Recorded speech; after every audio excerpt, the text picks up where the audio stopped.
As with all surgery, breast reconstruction carries risks. As with other surgery, infection, bleeding, but each type of breast reconstruction carries its own separate risks. To me, the most important risk that a woman needs to know is how breast reconstruction can be affected or affects adjuvant therapy, chemotherapy, and radiation therapy.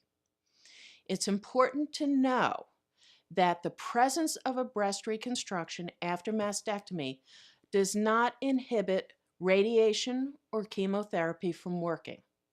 However, they may affect the reconstruction.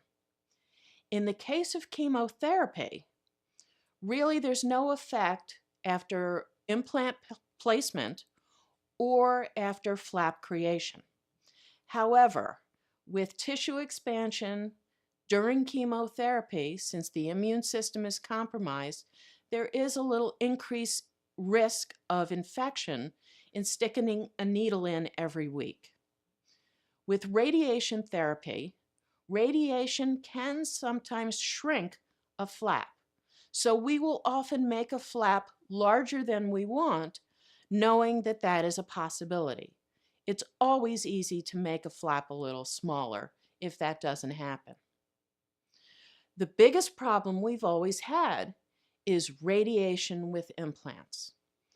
With implants, they are foreign objects, and when you put a foreign object into the body, your body walls it off, coats it with a fibrous material that we call the capsule. Every breast implant has a capsule around it, and sometimes that capsule can squeeze down a little and make the breast hard. Radiation is one of the things that frequently causes this hardness, what we call capsular contracture. However, with the introduction of ADMs, the acellular dermal matrix sheeting that I spoke about before, the incidence of capsular contracture is now near zero, even in the presence of radiation.